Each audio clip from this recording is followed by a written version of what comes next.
and welcome back to Backspace Academy. I'd just like to very quickly introduce you to the AWS Free Tier. Now, up until now, everything that we've done with these labs has been covered under that free tier, and we won't be getting a bill for it, provided we deleted everything after the lab. We won't experience a problem there. So what I'd like to do now is first of all show you how to get to the AWS Free Tier website. So you go to aws.amazon.com, the AWS website, and it's simply /free.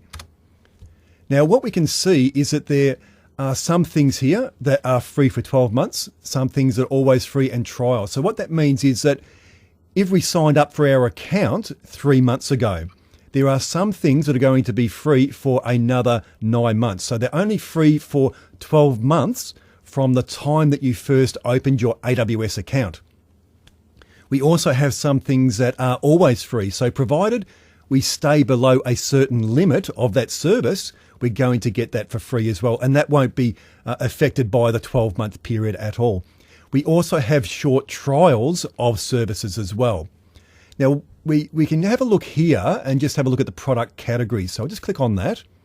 So under compute, we've been using Amazon EC2, and we'll be using it quite a bit throughout this course. And that will give you 750 hours free for 12 months per month. So what that means is that we can have 750 hours per month of T2 micro instance, and that will expire 12 months after signing up for AWS. Now, the big thing to remember is that this is only for a T2 micro instance. If you have anything bigger than that, doesn't matter how much you use, you're going to get billed for it. And also to consider is that a smaller instance like the T2 Nano will not be covered under the free tier. It is specifically for the T2 micro instance.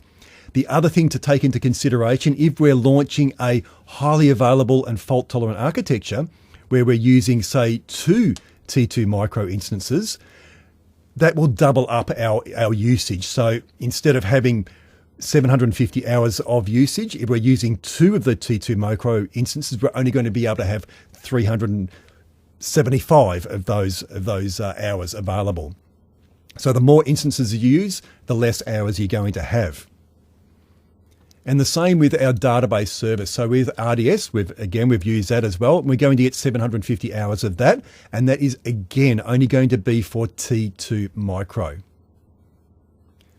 And with storage and content delivery, we're going to be using S3 a lot. And again, we're going to get 5 gig of standard storage under that free tier.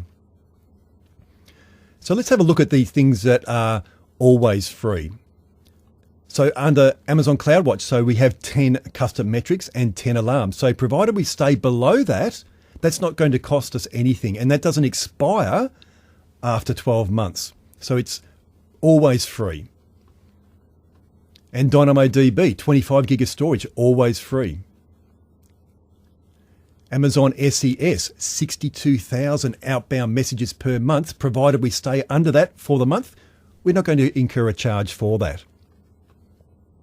And we also have trials. So you need to be very careful with trials. So for example, with Amazon Redshift, that is a quite an expensive service. So if you look there, you've got 750 hours of DC2 large hours per month for 2 months. But if your account is already over 2 months old and you sign up for, or you actually start using Redshift, you're going to get billed for it, and you're going to be billed for quite an expensive instance as well. So that's the AWS free tier. So what I'd recommend you do is go to this website, have a look around, see what's free.